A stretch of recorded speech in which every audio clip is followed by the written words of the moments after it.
Irmãos, eu vou tentar não alterar meu tom de voz, porque eu quero conversar com os irmãos Amém. sobre esse assunto. E o tema que o Senhor colocou no meu coração é esse: como a igreja deve tratar de pessoas que sentem atração romântica e sexual por pessoas do mesmo sexo. E é importante, irmãos, a gente conversar sobre esses assuntos. E para nós que estamos aqui, que somos poucas pessoas, né? Nós, como igreja, a gente vem com um costume de chegarmos até o culto esperando que o Senhor fale conosco, né? E traga algo de resposta para nós, ou alguma coisa assim. Mas, se a gente pensar que ser cristão é somente receber de Deus algo para nós, assim, para a nossa vida terrena, a gente vai estar sendo egoísta, porque o Senhor quer nos tornar instrumentos para ajudar outros a entenderem a verdade da sua palavra, e verdades que transformam e salvam vidas.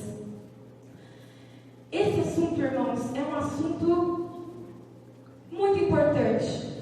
E a primeira coisa que eu quero dizer para os irmãos é: nós, como igreja, não sabemos tratar desse assunto. Nós não sabemos tratar do assunto de pessoas que sentem atração por pessoas do mesmo sexo. E você está aqui nessa noite para aprender, como igreja, o que a palavra do Senhor nos ensina sobre esse assunto. E como trataremos e por que precisamos aprender. Porque nós vivemos em comunidade. E nossa comunidade não é só a igreja.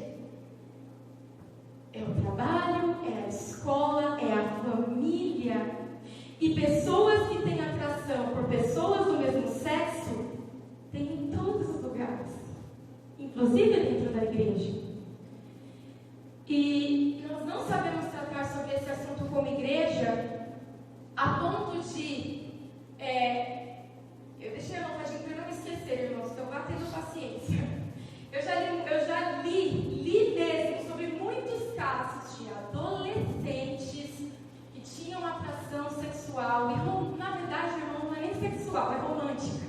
Porque o adolescente, ele está, né, iniciando aí a sua vida, o despertar para tantas coisas, e ele sente atração romântica. Não é sexual a princípio, né? Então ele se apaixona. E li histórias de adolescentes que estavam dentro de igrejas e que perceberam que ele estava apaixonado, ou ele ou ela estavam apaixonados por alguém da igreja. E quando perceberam, trataram dessa pessoa de uma forma hostil. E ao invés de ajudar ele a lidar com isso, esse ser humano foi machucado e não conseguiu permanecer por vergonha. Foi embora. Então, a falha na igreja em saber tratar dessa situação, ela é tão grande que, enquanto eu estava me arrumando, depois de eu ter estudado muito para falar sobre esse assunto, irmãos, o Senhor me fez pensar em uma coisa quando eu estava me arrumando. Bruna, eu aprendi que eu adorava entrar em treta no Facebook, né? Adorava, eu gostava muito disso. Eu queria que as pessoas entendessem o que eu estava falando.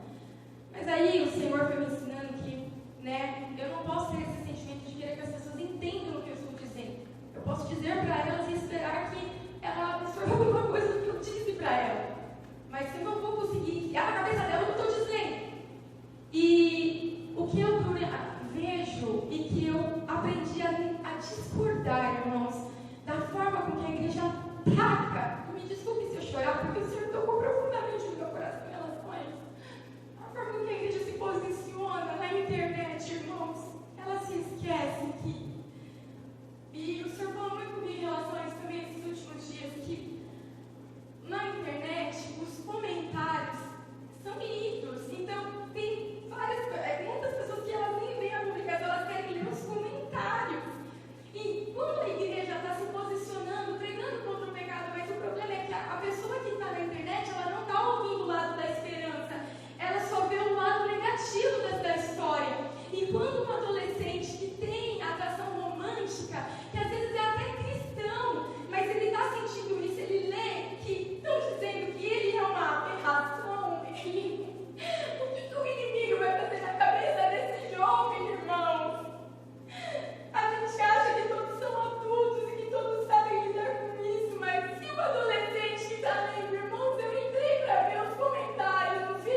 um jovem ele vê esse tipo de comentário, o inimigo vai trabalhar na cabeça dele.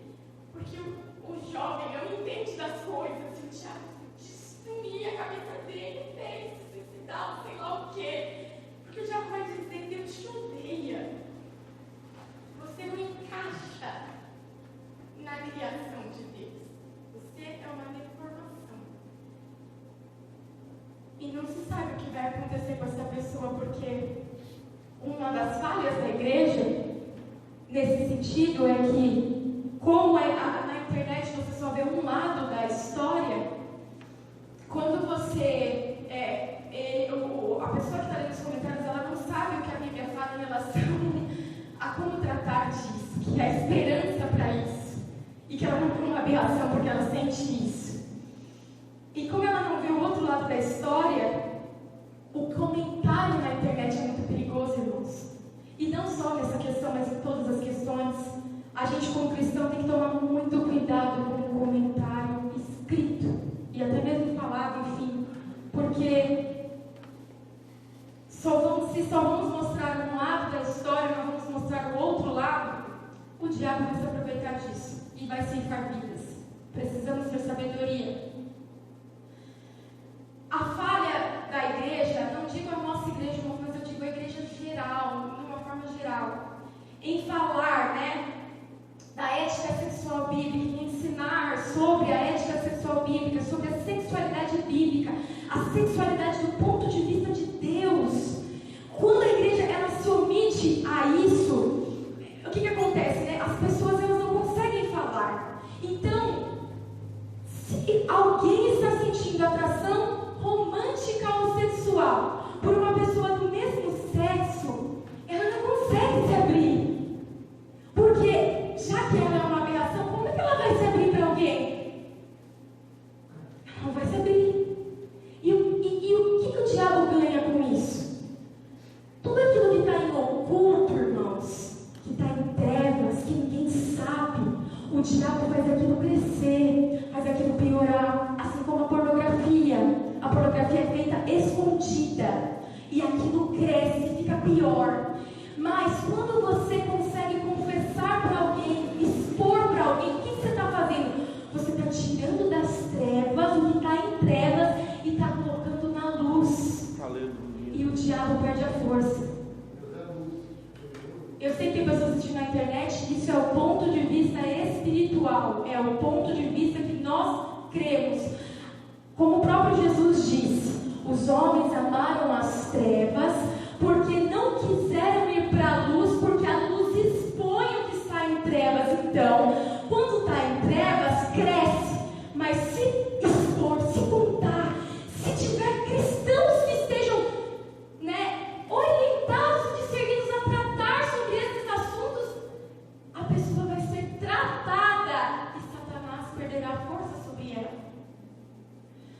E a igreja ela fala em relação a isso, irmãos, por quê, Infelizmente, a nossa herança da igreja católica demonizou a sexualidade. E o sexo é tratado pela igreja de uma forma de tabu, Então, não podemos falar sobre isso, irmãos, mas a Bíblia fala sobre isso. Então, nós temos que falar. A Bíblia fala sobre tudo. Então, nós temos que falar sobre tudo, porque nós somos humanos.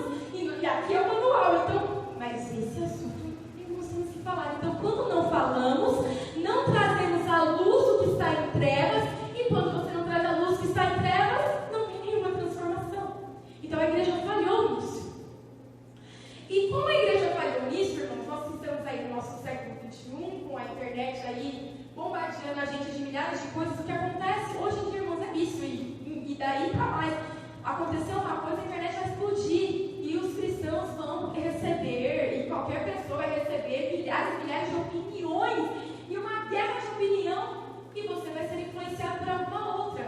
Se você não tiver claro na sua mente o que a Bíblia diz, você vai ser influenciado pelas opiniões e pelas ideologias que o mundo tem e não que a Bíblia é. Você vai ser orientado do ponto de vista das trevas e não do ponto de vista de Deus. E dúvidas são geradas, irmãos, milhares e milhares de dúvidas em relação a pessoas que sentem atração por pessoas do mesmo sexo. Por exemplo, disse que eu ia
conhecemos o que é a verdade do Senhor para libertar e salvar. Mas quando eu digo libertar, irmãos, vocês vão entender. Não é libertar da homossexualidade.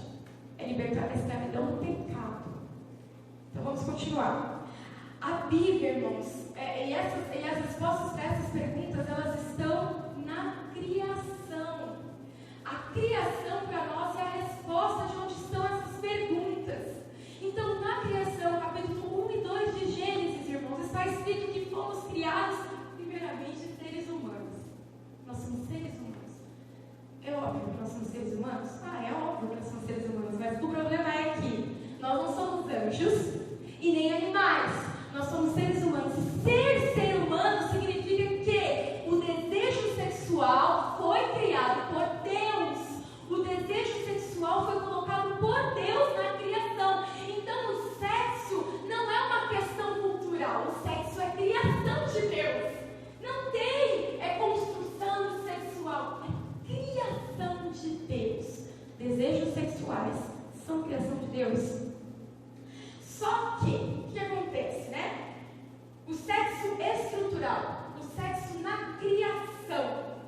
O desejo sexual é estrutural, ele faz parte da criação. Porém, depois da queda, depois que o homem desobedece a Deus, né? É cortado o relacionamento dele com Deus. O que acontece? Esse desejo sexual do homem, que é criado por Deus e que está no homem, mesmo após a queda, ele começa a ser direcionado e distorcido pela nossa mente e pela influência dos demônios. Agora eu vou dar uma informação científica para vocês muito interessante. Eu e meu esposo, a gente estava estudando neurociência no marketing. Aí eles estavam explicando assim, né? E quando as pessoas vão fazer propaganda, vão fazer marketing, elas acham que você tem que criar desejo no consumidor, para que o consumidor queira comprar. Então, cria o desejo no consumidor e ele vai comprar. E a professora estava explicando, ela disse que a neurociência explica e comprova. Não tem como você criar desejo nos seres humanos, não existe. Você não vai criar desejo nenhum no ser humano. Ela falou, professora, ela falou assim, o que você consegue fazer é despertar desejos nos seres humanos. Quem é que sabe disso, irmão? O Satanás, ele sabe disso. Então, só que ela disse assim, tem desejos no ser humano que o ser humano não sabe, está inconsciente. Então, só que está lá.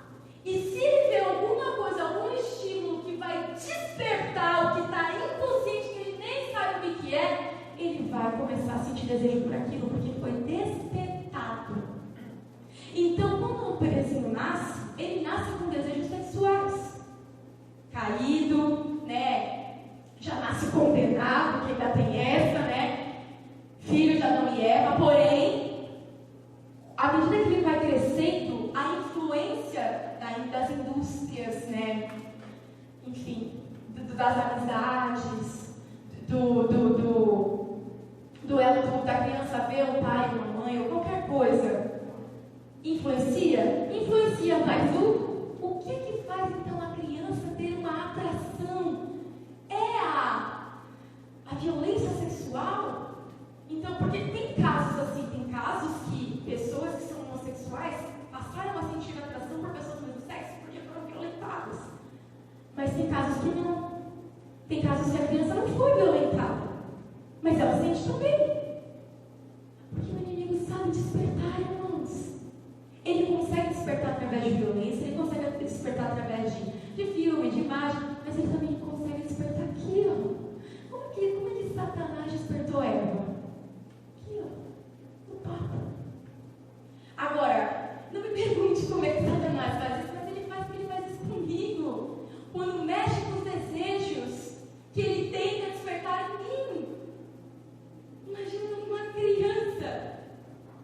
Vocês conseguem entender, irmãos? O inimigo, ele sabe despertar. Então, para nós que somos cristãos, nós precisamos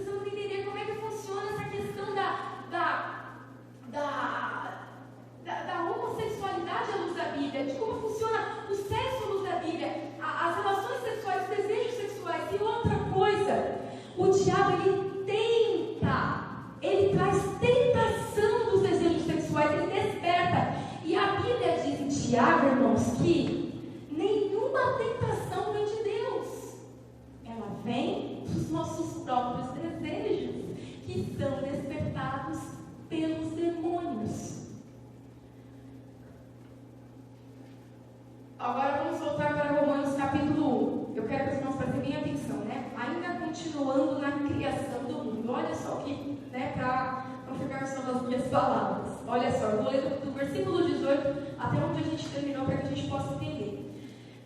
Enfim, nessa parte, no capítulo 1 de Romanos, vocês viram que Paulo falou claramente sobre homossexualidade. Ele não está dizendo aqui, irmãos, o que vai ser a consequência do pecado da homossexualidade. Não é isso que ele está dizendo. Ele está dizendo que o conhecimento de Deus, eu vou ler agora para vocês verem, que o ser humano teve ali no Éden, ali na geração antediluviana, e que eles não quiseram, mas distorceram quem era Deus, fizeram imagens já ali antes do dilúvio, trouxe consequência, e a consequência é o que Paulo está escrito aqui: Deus os entregou às paixões vergonhosas. Então, na verdade, as distorções sexuais são consequência de seres humanos que não quiseram Deus. Vamos lá, vou ler para os irmãos. Portanto, a ira de Deus é revelada dos céus contra toda a impiedade e injustiça dos homens, que transformam a verdade de Deus pela injustiça. Pois o que de Deus se pode conhecer é manifesto entre eles, porque Deus lhe manifestou. Pois desde a criação do mundo, os atributos invisíveis de Deus, seu eterno poder e sua natureza divina, têm sido vistos claramente, sendo compreendidos por meio das coisas criadas, de forma que tais homens são indesculpáveis. O que ele está dizendo aqui? Irmãos, antes de Noé, antes de Abraão, antes de Gênesis, não tinham leis. Então, só que depois de Adão e Eva, depois da queda do homem, a criação manifesta a glória de Deus. É o que Paulo está dizendo. Não tinha como eles dizerem que Deus não existia, mas eles fingiram que Deus não estava lá. Transformaram a verdade de Deus em mentira. E aí no versículo 21 ele continua: porque tendo conhecido a Deus, não o glorificaram, ou seja, conheceram a Deus, mas não lhe deram glória como Deus, nem lhe renderam graças, mas os seus pensamentos, que é o que no capítulo 6 de Gênesis vai dizer a depravação total do gênero humano, tornaram-se fúteis os seus pensamentos, e o coração insensato obscureceu-se, dizendo-se sábios, tornaram-se loucos, e trocaram a glória do Deus imortal por imagens feitas segundo a semelhança do homem mortal, bem como de pássaros, quadrúpedes e répteis. Naquela época ali do jardim, pouco tempo depois da queda do homem, eles fizeram imagens, eles idolatraram. E aí vem a consequência. Por isso Deus os entregou à impureza sexual. E aí embaixo ele fala de novo: por causa disso Deus os entregou a paixões vergonhosas. Então, distorções sexuais é uma consequência do homem não querer glorificar o Deus que eles conheceram.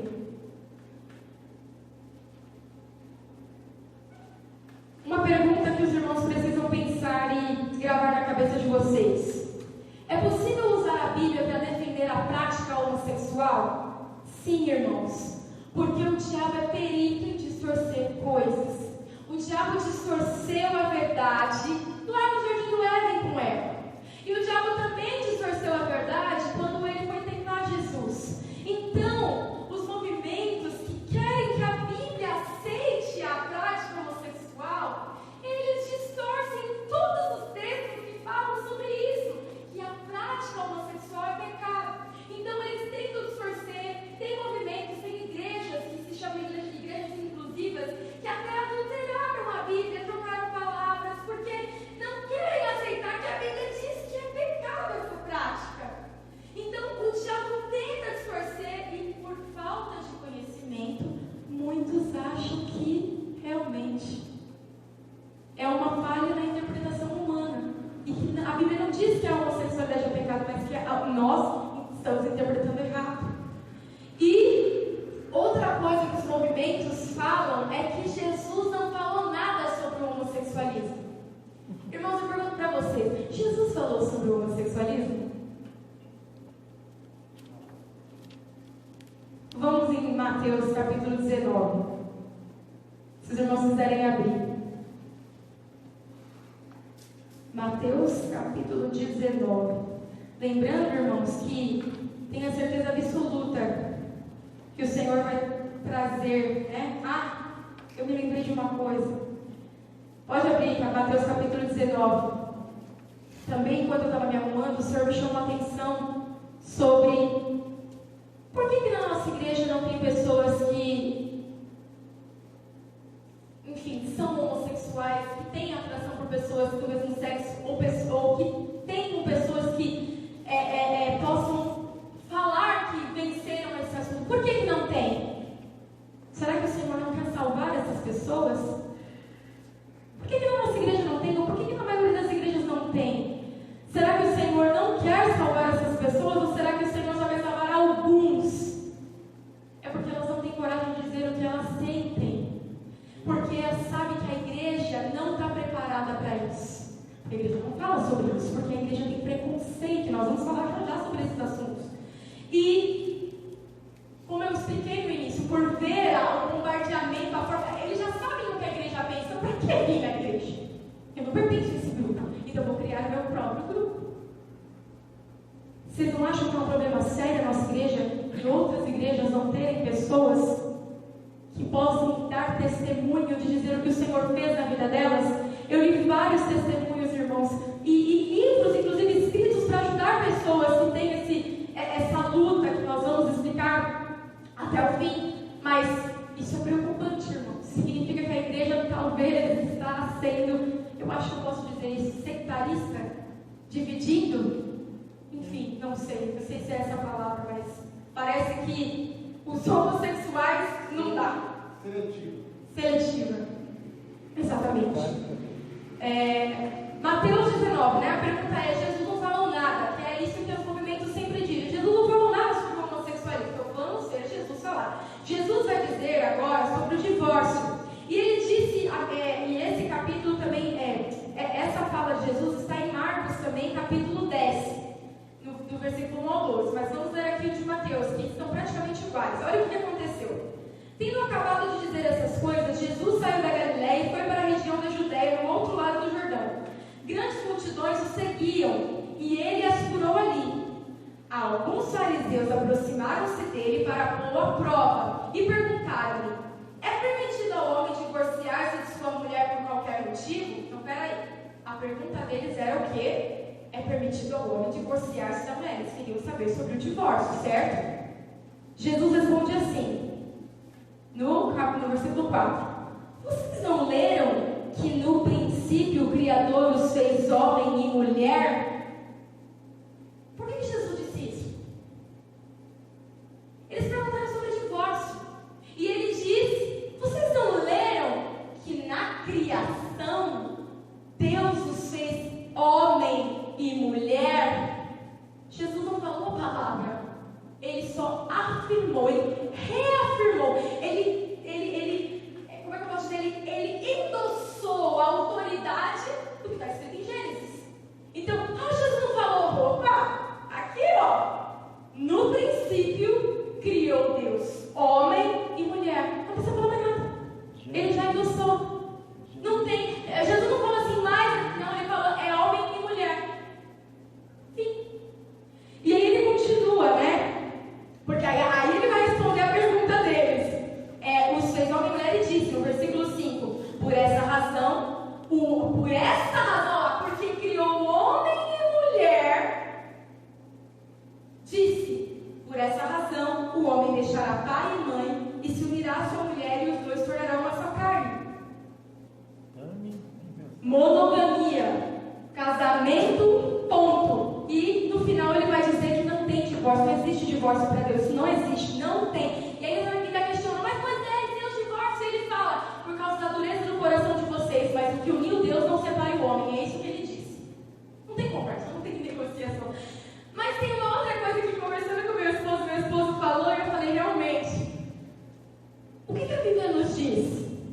Que no princípio era o Verbo, e o Verbo estava com Deus, e o Verbo era Deus.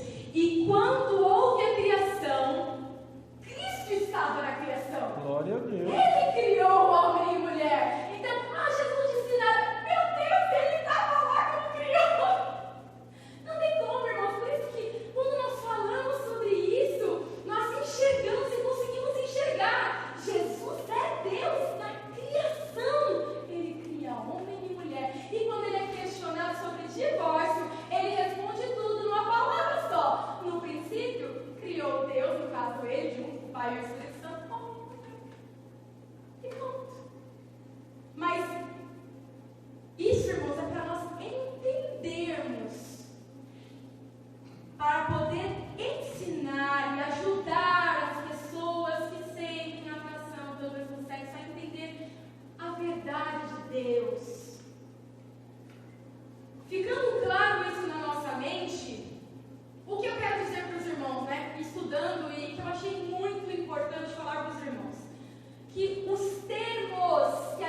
sociedade classificou por quê? Porque para a sociedade que está em rebelião contra Deus, os desejos estão intrinsecamente ligados com o que somos. Então, se você sente, você é o que você sente. Mas a Bíblia não diz isso. Nós não somos os nossos desejos. Aleluia. E o diabo quer que os adolescentes, as crianças e os adultos, mas ele foca nos adolescentes e nas crianças, ele quer, através dos movimentos e do que ele puder fazer, irmãos, ele quer que o adolescente, quando ele começa a ser despertado pelo próprio diabo, a despertar o desejo, fica inconsciente lá, o desejo sexual, e começa a direcionar, para ter a atração por uma menina, uma menina tem atração por uma menina, naquela fase que o adolescente nem consegue conversar, porque os pais não conversam com ele sobre a parte sexual, o que não é certo isso, então ele não conta pra ninguém, ele começa a sentir aquele, a maioria sente atração pelo sexo oposto, então ele já se reprime, já fica com medo, e só que o que o diabo está dizendo através dos movimentos e pela internet é que, epa, se você sentiu esse desejo, você é esse desejo. Sentiu atração pelo mesmo sexo? É isso que você é. Não deixe que te digam o contrário. Não deixe que te oprimam. É o que você é, é o que você sente. Não é isso que a Bíblia diz. A Bíblia não diz que somos o que sentimos.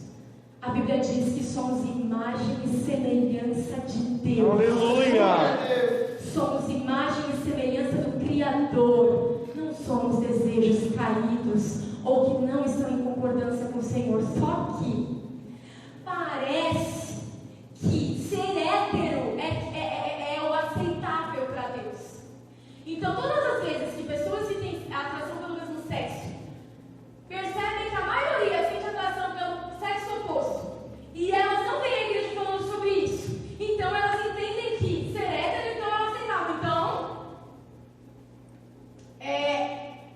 enfim, é mais ou menos isso. Então, realmente, ser hétero é o aceitável, mesmo que tenham problemas, em relação ao adultério, esse tipo de coisa, é o aceitável, é menos pior. Agora, sentiu atração pelo mesmo sexo, você é louco, você é uma aberração.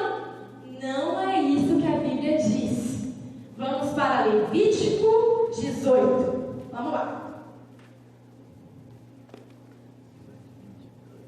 Levíticos, capítulo 18. Nesse capítulo, irmãos, o Código Levítico, Deus vai relatar, o que são relações sexuais ilícitas.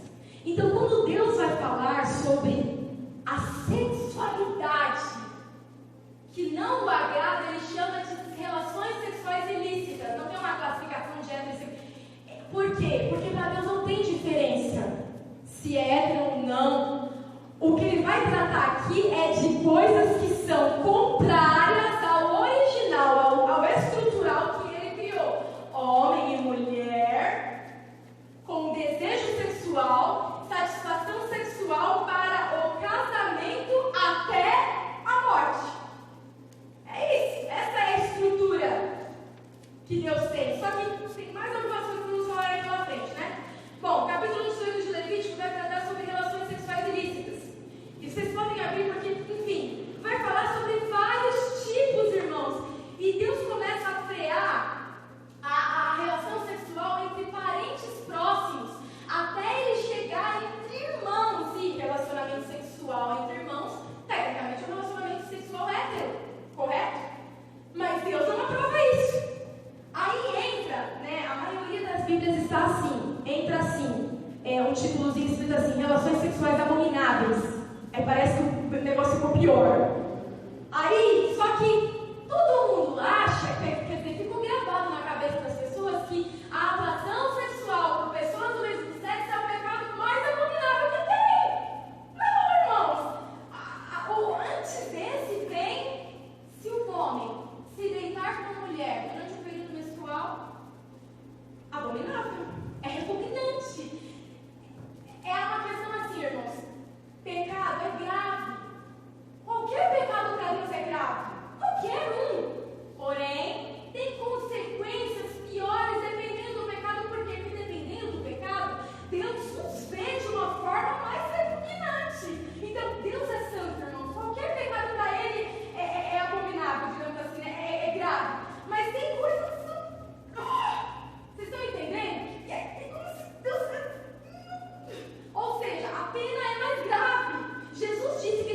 do que o Sodoma e Gomorra, que tinha muita imoralidade sexual, inclusive uma delas era a homossexualidade.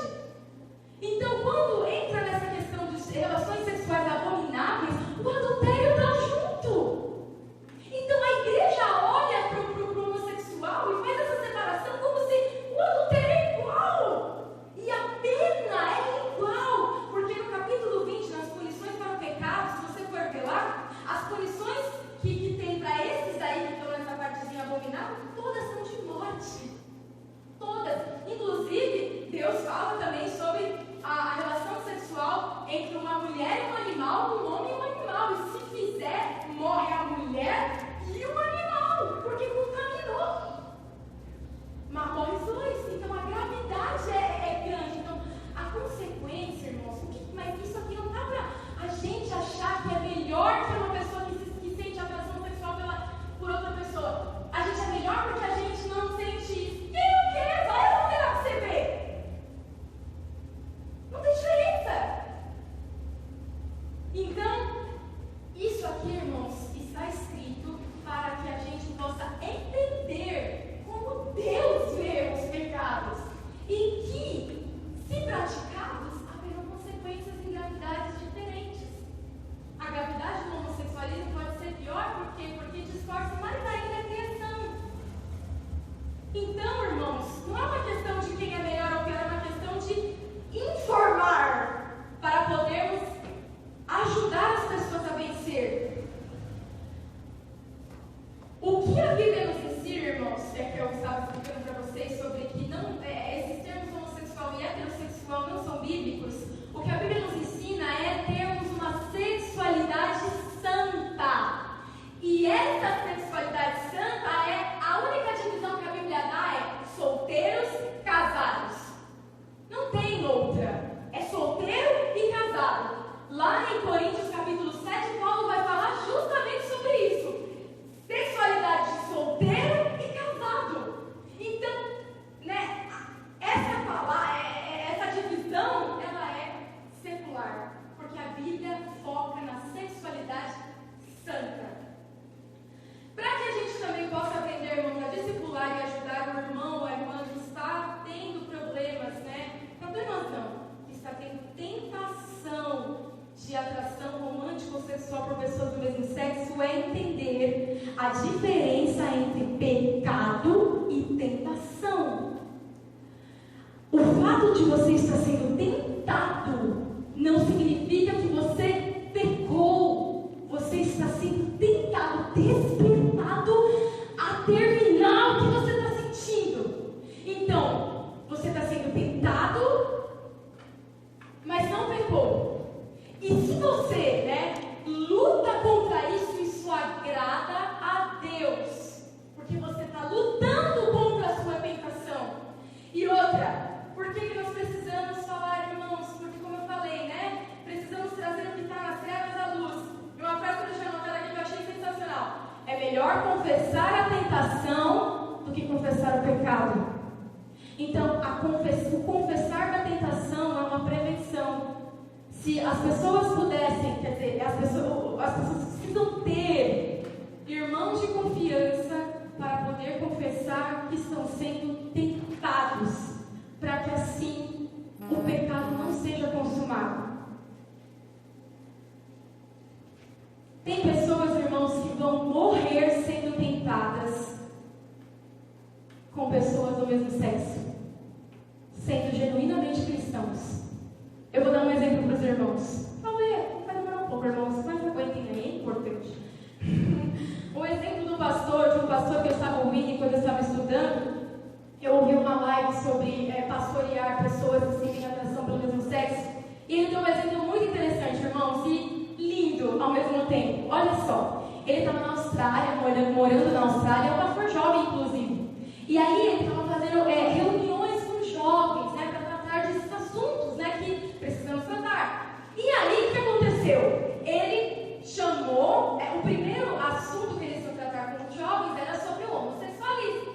E aí, o pastor que é jovem, ele convidou o diretor da comissão de cristãos lá da Austrália, alguma coisa assim, que era um pastor casado já com uma mulher,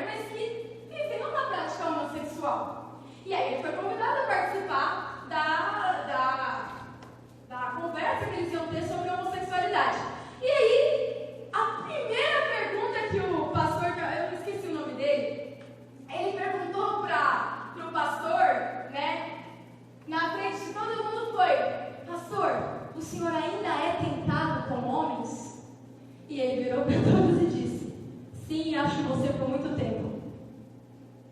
Ele já era casado. Mas ele disse, ele foi sincero e disse, eu sou. E aí, a gente não entende porque é mais normal do que a gente acha sermos tentados, irmãos. Ele é tentado, mas ele luta contra isso. Então, é mais normal as tentações do que a gente imagina, que a gente não sabe por quê. Porque a gente, como igreja, não tem dado espaço para que se possa confessar tentações.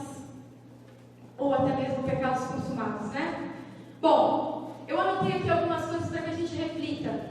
O que homossexuais, tanto homem como mulher, sentem em relação, né, ao Evangelho, em relação à igreja normalmente?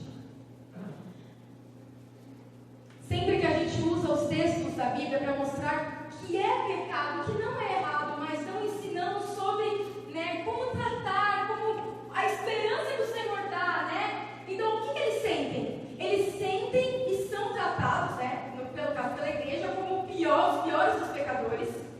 Eles sentem que esse é o único problema que eles têm, ou seja, a única coisa que separa eles da vida cristã é esse sentimento que eles sentem. É o único problema. Não existe a Bíblia disso, irmãos.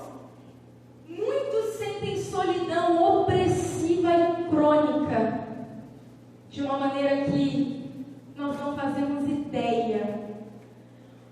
A maioria, obviamente, não tem expectativa de casamento, porque sente que o casamento é uma coisa impossível. Sentem que é ameaçador. Eu quero que vocês se coloquem no lugar dessas pessoas. Ameaçador a cultura da igreja em formar casais e que podem levar eles a pensar, essas pessoas não me entendem e nunca entenderão. Não é errado a igreja formar casais, irmãos. Só que justamente é como se a igreja ignorasse o fato de que tem outras tentações rolando e que talvez essas pessoas nunca vão casar. Elas permanecerão solteiras. E não só isso, como eu falei para os irmãos, a nossa igreja tem irmãs solteiras. Irmãs que se casaram há pouco tempo. Às vezes, irmãos, Deus vai querer que as pessoas permaneçam solteiras mesmo. E a Bíblia nos ensina que ser solteiro não é problema nenhum. É melhor que casar. É melhor do que casar, segundo Paulo. Então, você não tem que ser casado, ou o homossexual, ele acha que para ele poder ser cristão, ele tem que se encaixar nisso daí. Não é isso que a Bíblia ensina. A Bíblia ensina que é perfeitamente possível você ser solteiro, irmãos. Jesus foi solteiro e Paulo foi solteiro. E outros provavelmente tiveram o seu ministério solteiros. O que mais escrevi? Sentem que precisam parar, extinguir, né? Arrancar esse sentimento de dentro de si, como se desenvolver a atração sexual pelo sexo oposto. Ou seja, para que eu possa ser cristão, eu tenho que erradicar esse sentimento de mim e eu preciso desenvolver um sentimento pela pessoa do sexo oposto. E aí, irmãos, o que acontece? Casam-se pessoas homossexuais que sentem atração por pessoas do mesmo sexo, elas se casam achando que isso resolve. Ou não que isso resolve, mas isso vai encaixar elas dentro da igreja.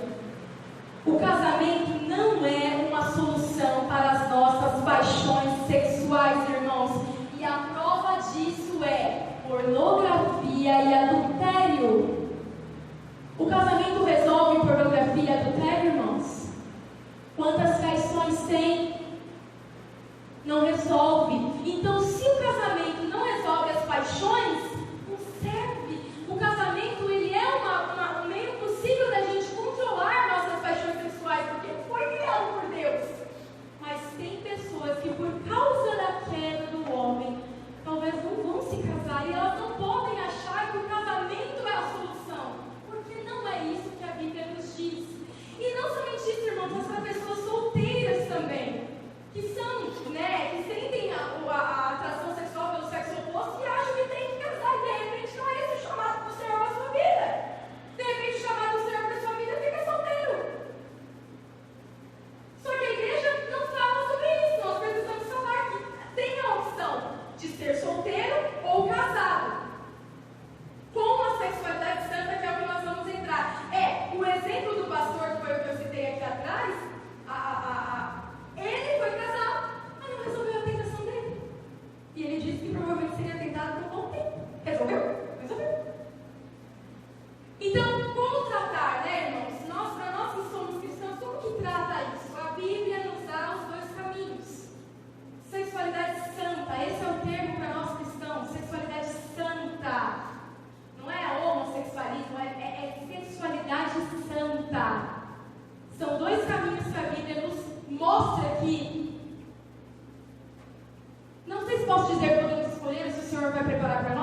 não sei, mas são esses dois caminhos. O solteiro e o casado. Porém, solteiro com abstinência sexual. Ele sexualmente é abstinente. E está fugindo dos seus desejos pecaminosos. Inclusive a autossatisfação sexual, masturbação. Autossatisfação sexual. Deus não criou o ser humano para se autossatisfazer. Ele criou o sexo para ser uma relação e não uma autossatisfação. Casamento. Qual é a sexualidade santa no casamento? Você será fiel sexualmente ao seu cônjuge e fiel mentalmente, emocionalmente. Não vai se apaixonar por outras pessoas, vai evitar, né, certos tipos de intimidades, de dependências. Então você vai ser fiel sexualmente, que é o ato propriamente dito, e fiel aqui. É isso que a Bíblia nos propõe. Mas o casado também vai fugir dos seus desejos sexuais ilícitos. Ou seja, irmãos, o que a Bíblia nos mostra é que o oposto da homossexualidade não é a heterossexualidade. O oposto da homossexualidade é a santidade. Porque no final das contas, irmãos, tanto quem tem atração pelo mesmo sexo, quanto quem é casado, quem é solteiro e tem atração por pessoas do sexo oposto, os dois vão ter que lutar contra os desejos que vão ser despertados por Satanás até você morrer. Então, no final das contas, a luta é a mesma. E no final das contas, irmãos, todos precisamos da graça de Aleluia. Deus. Todos nós estamos no mesmo barco. Outra coisa, irmãos, que eu quero ler para os irmãos, porque é muito interessante. Por conta, né, de toda essa bolha, essa dificuldade, esse preconceito, essa falta de informação em relação aos desejos sexuais, a criação de Deus, ao que a Bíblia diz. Muitos não confessam que têm, né, sentimentos e atrações sexuais românticas por pessoas do mesmo sexo. E muitos não conseguem, muitos homossexuais, tanto mulher quanto homem, não conseguem ter amizades verdadeiras e íntimas, porque as pessoas que sabem o que eles sentem têm medo de se relacionar, porque acham que vai se apaixonar. E eu queria contar para os irmãos isso aqui, um relato. No seminário, busquei um colega de classe que eu respeitava para começarmos a orar juntos semanalmente. Eu sabia que ele estava ciente do meu passado, de que eu tinha vivido como homossexual. Na primeira manhã em que nós nos encontramos, ele me disse: jamais quero ser uma pedra de tropeço para você. Por favor, deixe-me saber se você estiver começando a sentir atração por mim. E aí ele conta: essa foi uma das situações mais estranhas da minha vida. Os homens que têm atração homossexual precisam ver como são amizades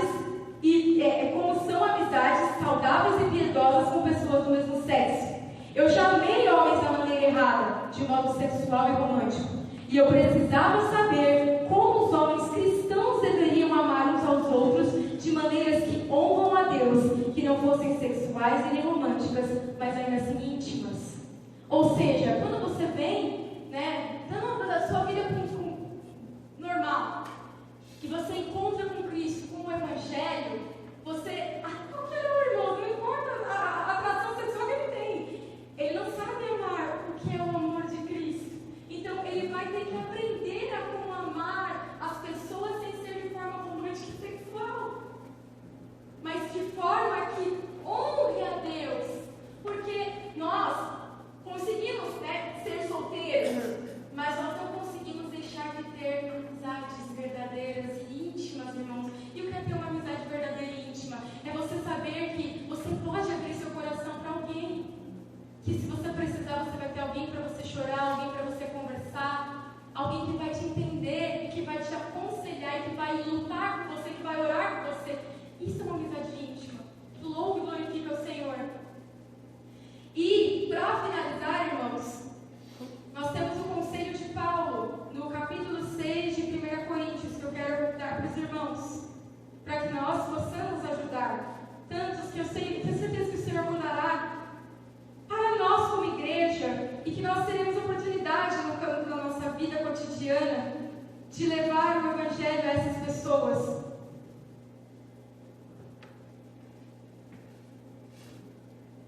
1 Coríntios capítulo 6, do versículo 8 ao 11. Paulo está falando sobre relações sexuais, sobre imoralidades, sobre o casamento, sobre os solteiros, os casados. E ele vai dizer assim no versículo 8: em vez disso, vocês mesmos causam injustiças e prejuízos, e isso contra o irmão. Vocês não sabem que os perversos não herdarão o reino de Deus? Não se deixem enganar, nem imorais, nem idólatras, nem adúlteros, nem homossexuais passivos ou ativos, que assim está a tradução da minha Bíblia, nem ladrões, nem avarentos, nem alcoólatras, nem caluniadores, nem trapaceiros herdarão o reino de Deus. Assim foram alguns de vocês, mas vocês foram lavados, foram santificados, foram justificados no nome do Senhor Jesus Cristo e no Espírito de nosso Deus. A igreja, irmão, está acostumada a usar esse versículo, que é o versículo que fala dos pecados e cita a homossexualidade, para comprovar que a homossexualidade é pecado. Mas deixa de mostrar o que Paulo fala em seguida. E outra, né, que é interessante, Paulo ele fala de pecados e coloca a homossexualidade, mas não pode igualdade que é um ladrão, que é um adúltero, porque aos olhos de Deus, pecado é pecado. Mas aí ele fala, assim foram alguns de vocês. E aí ele traz a esperança. Lavados, santificados, purificados em Cristo Jesus pelo poder do Espírito Santo. O Evangelho é a esperança para qualquer pessoa.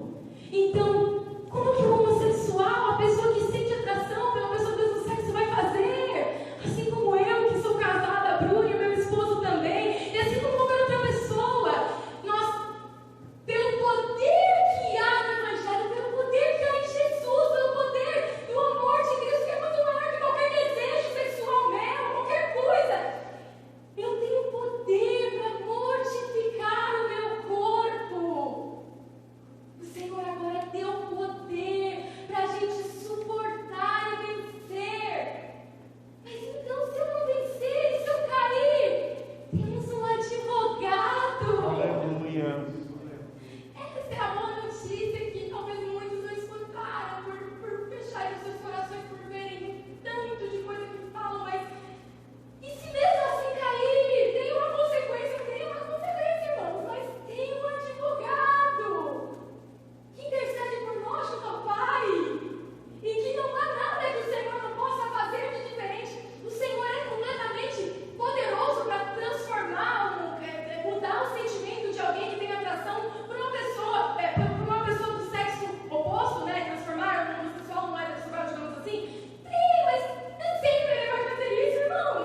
Ele vai te dar quer dizer, você vai matar a sua cruz e vai seguir até o fim, porque aquele que não renunciar a sua vida por amor de mim não é digno de mim.